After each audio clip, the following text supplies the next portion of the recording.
ఇక రాయలసీమలో high court bench ఏర్పాటుపై మంత్రి సవిత స్పందించారు. ప్రజాగళంలో చంద్రబాబు ఇచ్చిన హామీ మేరకు రాయలసీమలో హైకోర్టు బెంచ్ ఏర్పాటు చేస్తామన్నారు మంత్రి సవిత. సీఎం చంద్రబాబు ఒక్కో హామీని నెరవేర్చుకుంటూ వస్తున్నారన్నారు.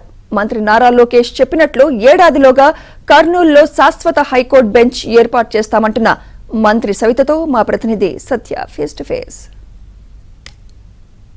రాయలసీమ వాసుల చిరకాల వాంఛ అయినటువంటి హైకోర్టు బెంచ్ సంబంధించి ఈరోజు కీలక నిర్ణయం శాసనసభ తీసుకుంది. దీనికి సంబంధించి ఒక తీర్మానాన్ని చేసి కేంద్రానికి పంపాలని ముఖ్యమంత్రి నిర్ణయించడంతో ఈరోజు సభ ముందుకు ఆ తీర్మానం రావడం జరిగింది. అసలు రాయలసీమ వాసులు ఈ బెంచ్ రావడం పట్ల ఏమనుకుంటున్నారనేది మనతో మాట్లాడేందుకు ఆ ప్రాంత నుంచి వచ్చినటువంటి మంత్రి సవిత గారు ఉన్నారు. మేడం, రాయలసీమకు చిరకాల వాంఛ హైకోర్టు ఆ ప్రాంతంలో ఉండాలి, కనీసం బెంచ్ అయినా ఉండాలని వాళ్ళ ప్రయత్నం. గతంలో రాజధానిని వదులుకున్నారు, ఇప్పుడు బెంచ్ ఉండాలని వాళ్ళ చిరకాల వాంఛ. గత ప్రభుత్వం న్యాయ రాజధాని చేస్తానని మోసం చేసింది. ఇప్పుడు మీరేమంటారు మేడం? మొదటిగా మాన్యశ్రీ ముఖ్యమంత్రి చంద్రబాబు నాయుడు గారికి రాయలసీమ ప్రజలందరి తరఫున ప్రత్యేకతమైన ధన్యవాదాలు తెలియజేస్తున్నాం సార్. ఎందుకంటే గతంలో ఉమ్మడి ఆంధ్రప్రదేశ్గా కర్నూలు రాజధానిగా ఉండేది.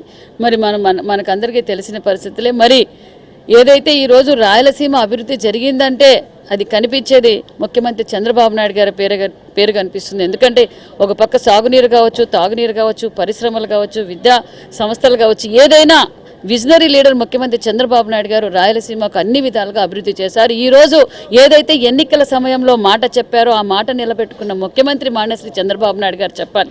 ఆ రోజు మనం కర్నూలులో హైకోర్టు బెంచ్ పెడతాము అన్నారు. ఈరోజు నిన్నటి రోజు క్యాబినెట్లో ఆమోదించాము. ఈరోజు అసెంబ్లీలో కూడా తీర్మానం పాస్ కావడం నిజంగా మాకు చాలా ఆనందంగా ఉంది. మేము గర్వంగా మా ముఖ్యమంత్రి చంద్రబాబు నాయుడు గారు ఏదైతే మాట చెప్పారో ఒక్కొక్కటిగా నెరవేరుస్తున్నారన్న విషయాన్ని కూడా మీకు తెలియజేస్తున్నాం. ఎందుకంటే 2019లో మరి ఈ 11 రెడ్డి, ఈ రంగుల రెడ్డి ప్రజావేదిక కూర్చోడం తెలుసు, ప్రజలు దాచుకోవడం తెలుసు. జగన్మోహన్ రెడ్డి గారు ఆ రోజు చెప్పారు, మేము కర్నూలులో హైకోర్టు బెంచ్ తెచ్చామని పాలాభిషేకాలు చేశారే తప్ప, సెల్ఫ్ డబ్బాలు కొట్టుకున్నారే తప్ప చేసింది ఏమీ లేదనే విషయం ప్రజలకు అందరికీ అర్థమయ్యే ఈరోజు 11 సీట్లతో హైకోర్టు బెంచే కాదు, న్యాయ రాజధాని చేస్తాము, అన్ని న్యాయానికి సంబంధించినటువంటి అన్ని కార్యాలయాలు ఇక్కడికి షిఫ్ట్ చేస్తామని చెప్పారు. ఏదో 1-2 కార్యాలయాలు షిఫ్ట్ చేస్తున్నట్టు జీవో ఇచ్చి అక్కడ ప్రజలను ఏం చేశారంట?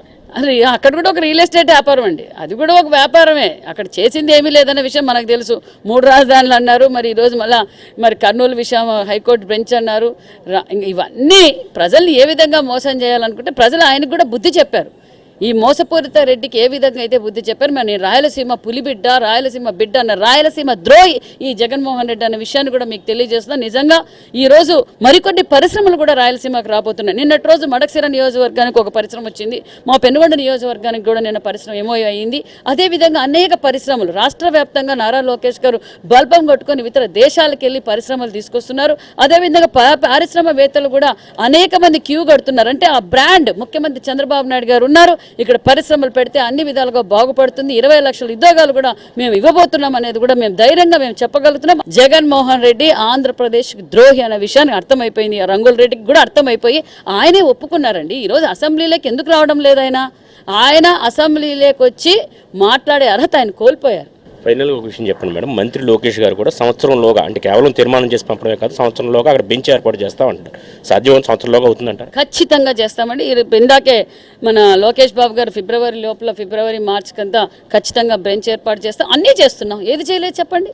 పరిశ్రమలు చేస్తామన్నాం, పరిశ్రమలు తీసుకొచ్చాం, పెన్షన్ ఇస్తామన్నాం, దీపం పథకం ఇస్తామన్నాం, ఉచిత ఇసుక ఇస్తామన్నాం, ఎక్సైజ్ పాలసీ పెట్టాం. ఇది దగ్గరలో మేము టెక్స్టైల్స్ పాలసీ కూడా ప్రకటిస్తున్నాం. అన్ని విధాలుగా అభివృద్ధి దశలోనే వెళ్తుంది, ఖచ్చితంగా చేస్తాం. Thank you madam. మొత్తం మీద హైకోర్టు బెంచ్ని కర్నూలుకు ఇచ్చిన మాట ప్రకారం, ఎన్నికల్లో ఇచ్చిన హామీ ప్రకారం ముఖ్యమంత్రి గారు మాట నిలబెట్టుకున్నారని చెబుతున్నారు. ఇదే సమయంలో ఈ తీర్మానాన్ని కేంద్రానికి పంపడమే కాదు, తర్వాత ఫాలోఅప్ చేసి కూడా ఏడాది తిరగకుండానే అక్కడ హైకోర్టు శాశ్వత బెంచ్ కర్నూలు స్థానంగా ఏర్పాటు చేయడానికి ఈ ప్రభుత్వం సిద్ధమవుతుందని మంత్రి సవిత గారు చెప్తున్న పరిస్థితి. ఇది ఇక్కడ పరిస్థితి. కెమెరా పర్సన్ రాంప్రసాద్తో సత్య, ఏబిఎన్ ఆంధ్రజ్యోతి.